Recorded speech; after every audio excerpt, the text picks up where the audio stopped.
நான் தான் அவரோட மூச்சு காத்து இந்த வீட்ல படக்கூடாதுன்னு சொன்னேன்ல. அப்புறம் எதுக்கு அவரை நடு வீட்ல வச்சு கொஞ்சிட்டு இருக்கீங்க? ஏன் சுதா, கோவத்துல 1000 பேசுவாங்க, அதுக்காக உறவே இல்லைன்னு ஆயிடுமா? அதத்தானே நாங்களும் சொன்னோம். இது அவருக்கு புரியலையே. ஒழுங்கா வெளியில போங்க, இல்லனா போலீஸ கூப்பிடுவேன்ல மிரட்டினாரு. இது பாருங்க அண்ணி, கோவத்துல நீங்களும் ஏதோ பேசிட்டீங்க, நானும் ஏதோ பேசிட்டேன். இப்ப எதுக்கு பழசெல்லாம் பேசிக்கிட்டு? நான் உங்ககிட்ட பேசல, இவங்க கிட்ட பேசிட்டு இருக்கேன்.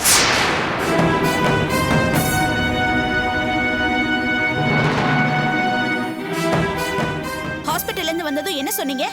இனிமே இவருக்கும் எங்களுக்கும் எந்த சம்பந்தமும் இல்ல, வீட்டு வாசப்படி ஏற விட மாட்டேன்னு சொன்னீங்களா இல்லையா? அப்புறம் எதுக்கு இவரை உள்ள விட்டீங்க? காலம் பூரா மாத்தி மாத்தி பேசுறதா உங்களுக்கு பொழப்பா? அண்ணி கொஞ்சம் நிறுத்துறீங்களா? என்ன இந்த வீட்டுக்குள்ள சேர்க்கூடாதுன்னு சொல்லிட்டீங்க, ரொம்ப சந்தோஷம். தமிழை வேணான்னு சொல்ற நீங்க எதுக்கு என் பொண்டாட்டி போய் பார்க்கணும்?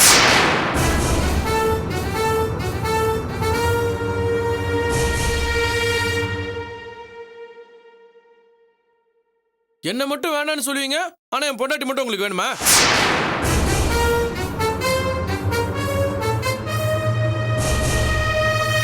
என்ன முறைகிறீங்க? நீங்க காலேஜ் போயிட்டு என் பொண்டாட்டி பார்த்துட்டு வந்தா எனக்கு தெரியாது நினைச்சிட்டு இருக்கீங்களா?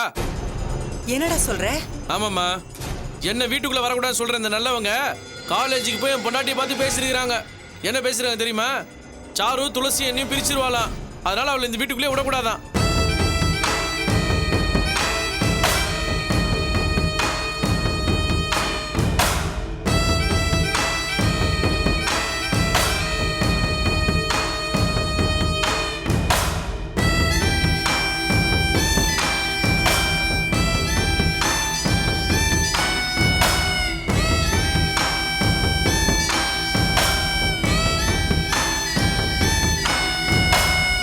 எதுக்கு நீ உங்களுக்கு இந்த கெட்ட எண்ணம்? என்ன வீட்டுக்குள்ள வரக்கூடாது சொல்லி திட்டுங்க, அந்த உரிமை உங்களுக்கு இருக்கு. ஆனா சாருவை பத்தி நீங்க எதுக்கு தப்பா பேசணும்? எந்த சாருவை பத்தி யார்கிட்டயும் எதுவும் பேசல. சும்மா நடிக்காதீங்க அண்ணி. துளசி எல்லா விஷயத்தையும் என்கிட்ட சொல்லிட்டா. இந்த வீட்டோட மூத்த மருமக நீங்க. இந்த குடும்பத்தோட நல்லது கெட்டதுல நீங்க தான் பாத்துக்கணும். இப்படி பொறுப்பேலாம் நடந்துக்கிறீங்க.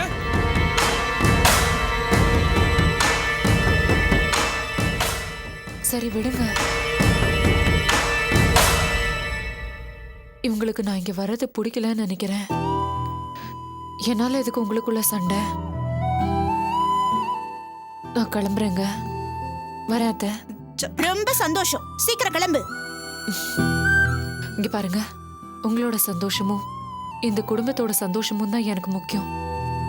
உங்க 2 குடும்பமும் சேரணும்னு ஆசைப்பட்டேன். இப்ப அது நடந்துருச்சு. இனிமே இங்க எனக்கு என்ன வேலை? நான் போறேன், திரும்ப வரமாட்டேன். சாரு, நல்ல முடிவு. வழி இந்த பக்கம். சாரு, நீ கொஞ்சம் பொறுமையா இரு. அண்ணி, கொஞ்சமாவது நாகரிகத்தோட நடந்துக்க மாட்டீங்களா? வீட்டுக்கு வந்தால இப்படிதான் மூஞ்சி அடிச்ச மாதிரி பேசுவீங்களா? நீங்க ஒண்ணு எனக்கு நாகரிகம் கத்து கொடுக்க தேவையில்லை. நான் நாகரிகமா தான் இருக்கேன். தெரியும் உங்க நாகரிகம். புருஷன் இல்லாத நேரத்துல பொண்டாட்டிட்ட கோல் மூட்டுறதா உங்க நாகரிகம் இல்ல? கல்யாணமாத பொண்ணை பத்தி தப்பு தப்பா பேசுறதா உங்க நாகரிகம் இல்ல? வீட்டுல யாருமே சந்தோஷமா இருக்க கூடாது, நீங்க மட்டும் தான் சந்தோஷமா இருக்கணும். இதுவும் உங்க நாகரிகம் இல்ல? நீங்க பாருங்க, என்ன பத்தி நீங்க தேவையில்லாம தப்பு தப்பா பேசுறீங்க. நான் ஒண்ணும் தப்பா பேசல, நீங்க என் பொண்டாட்டிட்ட பேசுறது தப்புன்னு சொல்றேன். ஐயா சாமி, நான் உங்க பொண்டாட்டிய பார்த்து பேசுனது தப்புதான். நீங்களும் உங்க பொண்டாட்டியும் ஒன்னா சேர்ந்து வாழணும்னு நினைச்ச பாருங்க, என் புத்திய செருப்பால அடிச்சுக்கிறேன். போதுமா?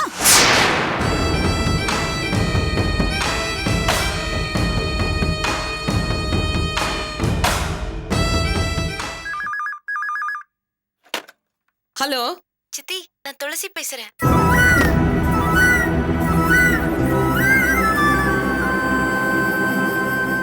துளசி, எப்படிமா இருக்க?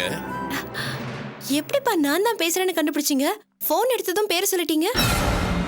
உன் குரலை கேட்ட உடனேயே சில பேரு நெருப்ப முதிச்ச மாதிரி முழிப்பாங்க. போன் எடுத்த புண்ணியவதியோட முழிப்பை பார்த்து நீ யாத்தா இருக்கணும்னு தெரிஞ்சுக்கிட்ட. யார் முழிச்சா நமக்கு என்னம்மா? என்ன விஷயம் சொல்லு. சந்தோஷமான விஷயம் தான்ப்பா. அத்தை வீட்டுக்கு வந்திருந்தாங்க. அதான் அன்னைக்கே வந்துட்டு போனாங்களேம்மா. இதுல சந்தோஷப்படுறதுக்கு என்ன இருக்கு? சும்மா வரலப்பா, லாவண்யா கல்யாணத்துக்கு என்ன கூப்பிட வந்திருந்தாங்க. நிஜமாவா சொல்ற? நிஜமா தான்ப்பா. புடவை, பூ, பழம், வெத்தலை பாக்கு இது எல்லாத்தையும் கொடுத்துட்டு லாவண்யா கல்யாணத்துக்கு வந்து நல்லபடியா நடத்தி கொடுங்கன்னு சொல்லிட்டு போனாங்க. அவங்கள அப்படி பேசுனாங்க? என்னால நம்பவே முடியலம்மா. என்னாலே நம்ப முடியலப்பா. அத்தை அவ்வளவு பிரியமா பாசமா பேசி நான் பார்த்ததே இல்ல. நடந்தது நடந்து போச்சு. இனிமே நமக்குள்ள எந்த மனக்குறையும் வேணாம். ஒத்துமையா சந்தோஷமா இருக்கிறதா நமக்கு நல்லதுன்னு பேசினாங்கப்பா. அம்மா, குடும்பம்னா சண்டையும் சமாதானமும் இருக்கத்தான் செய்யும்.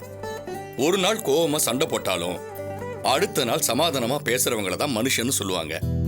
உன் மாமியார் 1000 தான் கோவப்பட்டாலும் அவங்களுக்கு அன்பா பேச தெரியும். ஆனா சில ஜென்மங்களுக்கு முறைச்சு பாக்குறது, முகத்துல அடிச்ச மாதிரி பேசுறது, மத்தவங்கள பார்த்து வயிறு எறியறது மட்டும்தான் தெரியும். உங்க மாப்பிள்ள அந்த வீட்டு பக்கமே போக மாட்டேன்னு அடம் பிடிச்சாருப்பா. அம்மாவை பத்தி உனக்கு தெரியாது, அவங்க எப்பவுமே திருந்த மாட்டாங்கன்னு சொன்னாரு. போய் தான் ஆகணும்னு நான் தான் அடம் பிடிச்சு அவர் அனுப்பி வச்சேன். அப்படியா? நீ செஞ்சது ரொம்ப சரிம்மா. அவங்க மேல மாப்பிள்ளைக்கு கோபம் இருந்தாலும் நீ தான் அவரை சமாதானம் செய்யணும். இந்த விஷயத்தை உன் மாமியார் கேள்விப்பட்டா அவங்க ரொம்ப சந்தோஷப்படுவாங்க. இவர் போன கொஞ்ச நேரத்திலேயே அத்தையும் சாரும் வந்துட்டாங்கப்பா. எனக்குன்னு யார் இருக்கா? உன் புருஷன் தான் இந்த கல்யாணத்தை நடத்தி கொடுக்கணும்னு அத்தை சொல்லும் போது என்னால நம்பவே முடியலப்பா. அத்தை அப்படி பேசுறாங்கன்னு வாய் அடிச்சு போயிட்டேன். நீ சொல்லும்போது எனக்கே ரொம்ப சந்தோஷமா இருக்குமா. எந்த உறவும் இல்லாம நீ தனிமரமா நின்னுடுவியோன்னு நான் பயந்துகிட்டே இருந்தேன். ஆனா இனிமே எனக்கு பயமே இல்லம்மா. இன்னைக்கு கல்யாணத்துக்கு கூப்பிட்டவங்க நாளைக்கு ஒன்னா இருக்கலாம், வீட்டுக்கே வந்துருங்கன்னு கூப்பிடுவாங்க. சொந்த பந்தங்களோட நீ சேர்ந்து வாழ போறது எனக்கு ரொம்ப சந்தோஷமா இருக்குமா. பாத்துக்கிட்டே இருக்கேன் துளசி, கூடிய சீக்கிரம் இதுவும் நடக்கத்தான் போகுது. கடவுள் நம்ம பக்கம் தான் எப்பவும் இருப்பாரு. அப்பா, பாட்டி இருந்தா போனை கொடுங்க, பேசுறேன். இல்லம்மா, பாட்டி கோயிலுக்கு போயிருக்காங்க. வந்த உடனே நான் இந்த சந்தோஷமான விஷயத்த அவங்க கிட்ட சொல்றேன். சரிப்பா, எனக்கு காலேஜுக்கு டைம் ஆயிடுச்சு, வச்சிடவா? சரிம்மா சரிம்மா, பத்திரமா போயிட்டு வாம்மா. யார் மாணிக்கம் போன்ல? உன் பேத்தி தான். என்ன சொன்னா? துளசி வீட்டுக்கு அவங்க மாமியார் வந்திருந்தாங்களாம். ஐயோ, என்னாச்சு? ஏமா பயப்படுற? நீ நினைக்கிற மாதிரி எல்லாம் இல்ல. ஒரு சந்தோஷமான விஷயத்த சொல்றதுக்காக தான் வந்திருந்தாங்களாம். சந்தோஷமான விஷயமா? துளசி நாத்தனாருக்கு கல்யாணம் பேசிருக்காங்கல்ல, அந்த கல்யாணத்துக்கு கூப்பிடுறதுக்காக வந்திருக்காங்களாம். நிஜமாவா சொல்ற?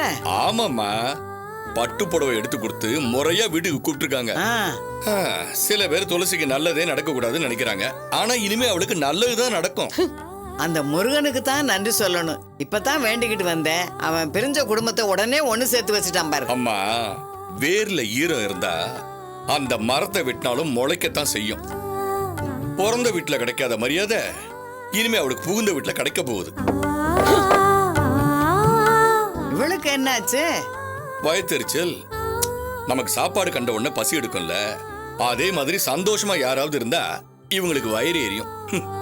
உள்ள போனல பாத்துக்கிட்டே இரு, ஏதாவது ஒரு வில்லங்கத்தோட தான் வருவா. வீட்ல பொட்டு அரிசி பருப்பு இல்ல, வெட்டி நியாயம் பேசாம இதெல்லாம் வாங்கிட்டு வந்தா நல்லது.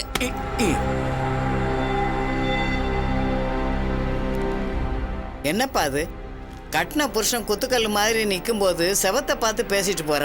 மொட்டை கழுதைக்கு குட்டி செவர் தான் புருஷன் சொல்லுவாங்க. அது மாதிரி இவ செவத்தை தான் புருஷன் நினைச்சு சொல்லிட்டு போறாளோ? அதான் நான் சொன்னேன் இல்லம்மா, துளசியை பத்தி யாராவது சந்தோஷமா பேசினா அவளுக்கு பிடிக்காது. அதான் கடைக்கு அனுப்புறா. நான் கடைக்கு போனாலும் கடைக்காரங்கிட்டையும் துளசியை பத்தி ரொம்ப பெருமையா தான் பேசுவேன். நான் வரேம்மா.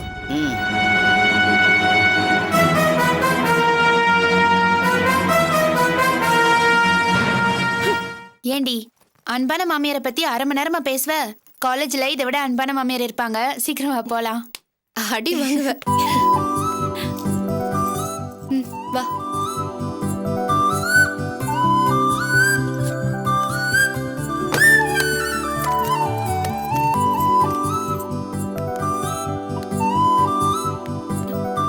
ஐயோ, கேஸ் ஆஃப் பண்ணணும்னு மறந்து போச்சே. பெட்ரூம் லைட் வேற போட்டேன், இரு பாத்துட்டு வந்துடுறேன். ரொம்ப தாண்டி மருமகளா நடந்துக்கிற. மாமியாரை பத்தி பேச ஆரம்பிச்சதும் எல்லாம் மறந்து போயிடும். போய் பாத்துட்டு வா.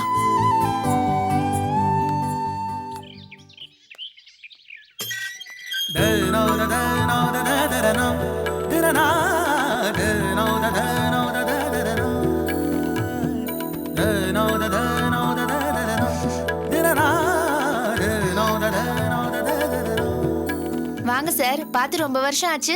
எப்படி இருக்கீங்க?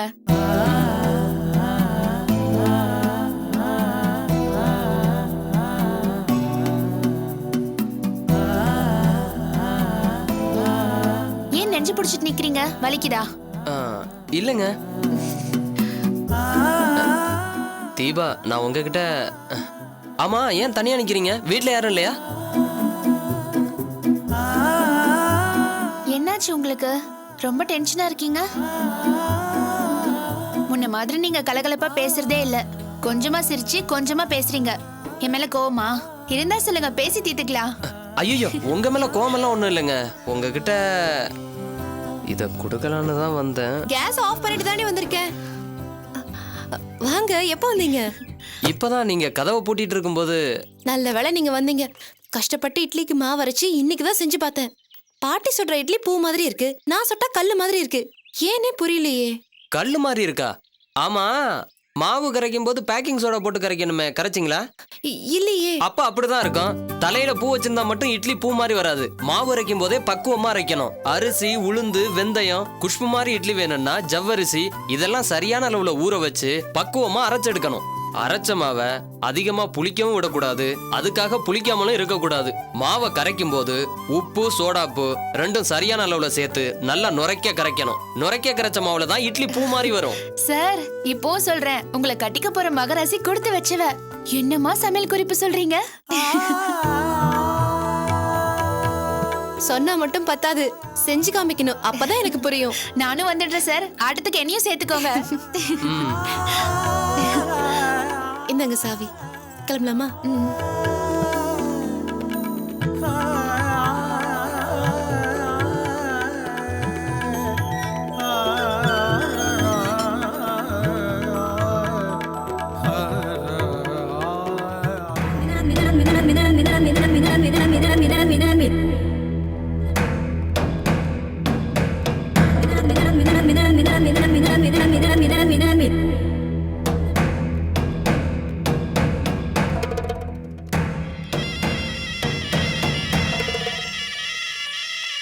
துளசி, வாங்க. என்ன வாங்க? நான் உன்கிட்ட அன்னைக்கு என்ன சொன்னேன்? சாருவை பத்தி நான் பேசினதை யார்கிட்டயும் சொல்லாதன்னு சொன்னனா இல்லையா? நான் யார்கிட்டயும் சொல்லலையே. உன் புருஷன் கிட்ட கூட சொல்லல? சொல்லு, உன் புருஷன் கிட்ட கூட சொல்லல? சாரிங்க. என்ன சாரி?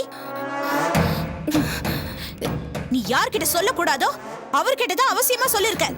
நான் சொல்லக்கூடாதுன்னு தான் நினைச்சேன், ஆனா பேச்சு வாக்குல ஏதோ பேச போய். ஒன்ன சொல்லி தப்பில்லம்மா. உன் வாழ்க்கை கெட்டு போயிடக்கூடாதுன்னு உதவி செய்யணும்னு நினைச்ச பாரு, என் புத்திய செருப்பால அடிச்சுக்கணும். ஏன் இப்படி எல்லாம் பேசுறீங்க? நான் உங்களை பத்தி தப்பா எதுவுமே சொல்லலையே. ஆனா உன் புருஷன் என்ன தப்பா சொல்லிட்டாரே. சாருவோட புத்தியும் மனசும் சரியில்லை. அவ வீட்டுக்கு வந்தா புருஷன் பொண்டாட்டிய பிரிச்சுடுவான்னு நான் உன்கிட்ட சொன்னேன். அத உன் புருஷன் கிட்ட சொன்னியா? சொன்னேன். என்னன்னு? சாரு மாதிரி தங்கமான பொண்ணு உலகத்திலே கிடையாது. அவ நம்ம வீட்டுக்கு வந்து போறது சுதாங்கிற முண்டத்துக்கு பிடிக்கல, அவளை 4 கேள்வி கேட்டுட்டு வாங்கன்னு சொல்லி அனுப்புனியா? ஐயோ, நான் அப்படி எதுவுமே சொல்லலைங்க. அப்புறம் எதுக்கு உன் புருஷன் என்கிட்ட எகிர்றாரு? இல்லாததையும் பொல்லாததையும் என் பொண்டாட்டி கிட்ட சொன்னா மரியாதை கெட்டுடும்னு பேசுற அளவுக்கு நீ என்ன பத்தி தப்பா சொல்லிருக்க. நான் சாரு பத்தியோ உங்களை பத்தியோ தப்பா எதுவுமே சொல்லலைங்க. நீங்க என்கிட்ட சொன்னது கூட நானா சொல்லணும்னு சொல்லல. என் சூழ்நிலை அப்படி ஆயிடுச்சு. மத்தபடி உங்களை சிக்கல்ல மாட்டி வைக்கணும்னு நான் நினைக்கவே இல்லைங்க. ஓஹோ, நான் சொன்னதை கேட்டும் அவருக்கு சாரு மேல சந்தேகம் வரல. சாரு ரொம்ப நல்லவ, அவளை பத்தி பேசுற சுதாதான் ரொம்ப மோசமானவன்னு உன் புருஷன் சொல்லிருப்பாரே. நான் சொன்னது சரியா போச்சு பாத்தியா?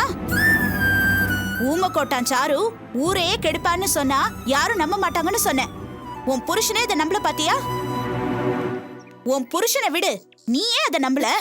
நானா? நீயே தான்.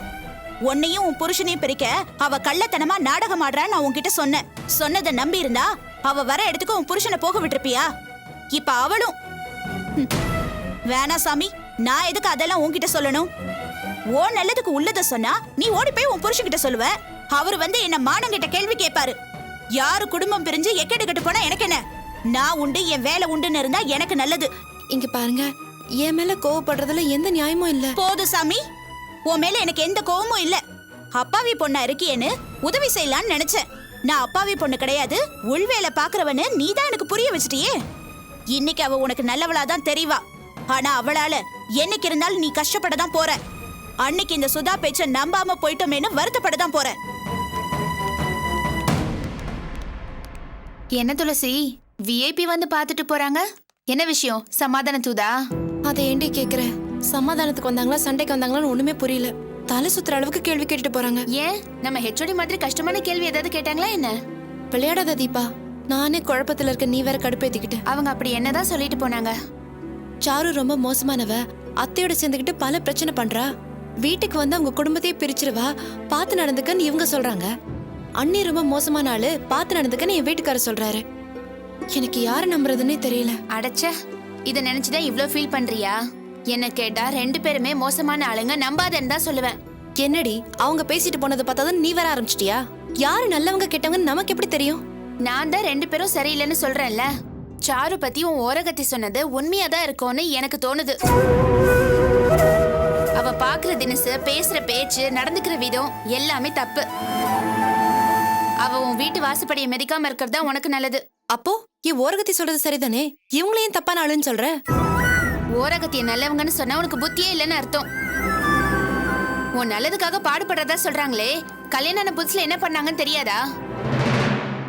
உன் மாமியார் அசிங்கமா பேசினப்ப அவங்கள சமாதானம் பண்ணாம தள்ளி நின்னு வேடிக்கை தானே பார்த்தாங்க. மொத்தத்துல எனக்கு தலையே சுத்துது. துளசி, நான் உன்னை சொன்னா தப்பா எடுத்துக்க மாட்டியே. எனக்கு என்னமோ இந்த சாரு, தமிழ் அம்மா, லாவண்யா இப்ப வந்துட்டு போறாங்களே, இவங்க யாரையுமே நல்லவங்களா எனக்கு நினைக்கவே தோணல. உன்னை அந்த பாடுபடுத்திட்டு இப்ப மட்டும் என்ன குடும்பத்தை சேர்க்க ஒரு ஆளு, அவங்கள குத்தம் சொல்ல ஒரு ஆளுன்னு டிராமா பண்றாங்க. யாருக்குமே உன் மேல அக்கறை இல்ல. அப்படி உள்ளவங்கன்னா ஹாஸ்பிட்டல்ல அந்த மாதிரி இருந்திருக்க மாட்டாங்க. மொத்தத்துல யாரையுமே நம்பாத. நீ உண்டு, தமிழ் உண்டுன்னு இரு, அது போதும்.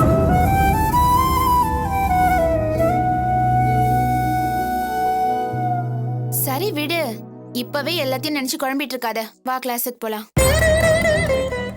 வாடி, ஏன் நின்னுட்டே இருக்க? அடுத்த பீரியட் யாருன்னு தெரியும்ல, பிசிக்ஸ் மேடம். அவங்க வரத்துக்குள்ள கிளாஸுக்கு போலாம். வா வா.